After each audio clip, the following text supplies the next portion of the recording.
Have you ever considered the impacts of your past to your present, or ever considered just how connected your life is with others? Hello, I'm Naomi, the host of Letters from the Chosen podcast. In this podcast, I share key moments from my childhood of how I went from life in rural West Africa to life in the United States. And I hope that by sharing my story, you get to see just how intricately involved God is in the details of our lives. In each episode, I hope you will take the time to reflect about your own past and be inspired to share your own story. Please share any insights you gain and let's grow together. I look forward to you joining with me each week.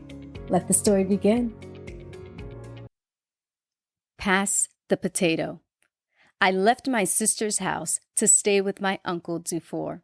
He was the eldest of the uncles in our family. He didn't have any children living with him, so he was probably better able to provide for me. I stayed with my uncle for just a short period of time, perhaps just a few weeks. He was always on the go. When I woke up in the morning, he was usually gone for the day. I would sometimes go looking for him when I was hungry and needed some money to buy food. I never saw much of him unless I accidentally bumped into him in town. So I spent my days playing outside with the other children. When we got hungry, we would scurry over to the school located in the next town over. The school children always had food to eat, so that was a guaranteed spot for us to get a quick meal. Oh, I can still see the hot jollof rice plated in front of the school children. The school building has small windows along the wall of where the children sat to have their lunch. So to get the food, I, along with the other children, would go and lean into the windows and cup our hands and start begging for food. We'd be begging the children, calling out to them to give us just a morsel of their meal. They were usually willing and would graciously place a portion of their meal into our cupped hands. There was one obstacle, though, to our master plan, and that was the teachers. If they walked by and saw our outstretched arms, whack! Oh, they would smack our hands with their sticks. So we had to be quick with it. Get the food, get running before you got caught. It had become a game of cat and mouse. So for us, we were smart in our own way. We knew where to go, where not to go, and how to fend for ourselves. If we wanted snacks to eat throughout the day, we would go to the fruit trees, throw up rocks, and bring the fruits down to have a little munch throughout our afternoon. Now, it wasn't that we didn't get fed, but for us, dinner was usually the only guaranteed meal. So during the day, while the adults were working or looking for work, you had to fend for yourself. But I was still happy. I had so much fun running around, playing, and just being, well, a kid. I didn't go to school, and neither did the other children that I played with. School came with fees, uniforms, and supplies, which all cost money. School was a luxury for those who had extra income when I was growing up. But I never thought about going to school or had the desire. School was good for one thing, food. Otherwise, I enjoyed my days of running around and playing under the smiling sun.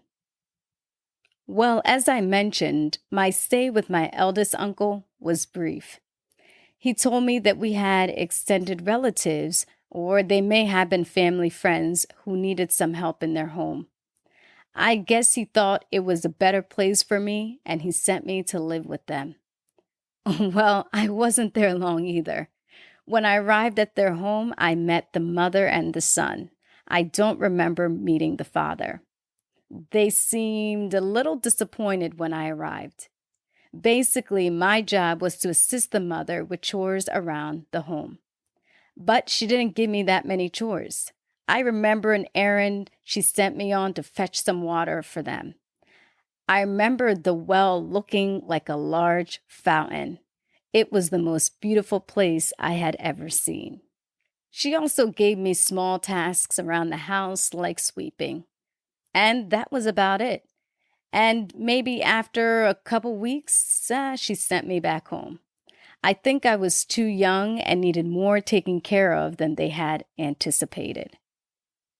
Well, my uncle didn't give up. He had another set of relatives lined up for me. Now, looking back on it, I understand that my uncle was much older in age and he was trying to provide better for me. So off I was to the next home.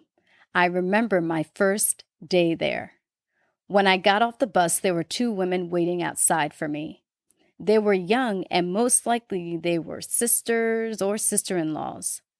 I remember I was feeling hungry and I asked them for some food. They pointed out a place down the street where I could go and get something to eat. I started walking in the direction they had indicated. I walked and walked some more until I got to the end of the shopping area and I turned and looked back at them in bewilderment. I didn't see any restaurants or any types of food stands anywhere. The two women were looking back at me, laughing so hard. I had walked so far past where I was supposed to go, they had become distant figures. It was the start to a positive friendship with them and their families because I had made them laugh on my first day. The woman I stayed with had a big family. She had a lot of children in the house, so I spent my time playing with the other children. She was a very nice lady. I remember she would speak to me and treat me like her own children. I didn't really want for anything there. There was food, adults around, and a bunch of other children too. I really liked living there. Finally, I felt at home. Unfortunately, this was a short-lived feeling. One day, I was down the street at the other woman's house. I was sitting on the steps of the house chatting with her and probably the other children too. A bus pulled up in front of the house and Sister Fia emerged. She had come to fetch me. She explained that there were some people back home who wanted to meet me. Of course, I did not want to leave. I had lived in 4 different homes aside from my home in less than a year, and I did not want to go to another one. I was going to put up a fuss, but it did not matter when my sister was involved. Little did I know things were actually going to start to get better for me. And as happy as I was living with my relative and her children, I still didn't go to school. I wonder what kind of future I would have had if I continued to stay there. So shortly after my sister's arrival, I departed with her to return back home. Off I went, quite unhappily, to live, well, who knows where. Do you know of the game Hot Potato? The one where the children sit around in circles and pass around the hot potato? Well, that's exactly how I was starting to feel, as if I was in a game of hot potato, except I was the potato. Each time I became too much to handle, I was passed on to the next set of hands. Hot potato, pass the hot potato.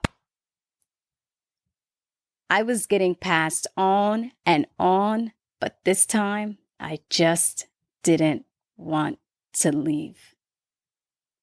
Hot potato, pass the hot potato.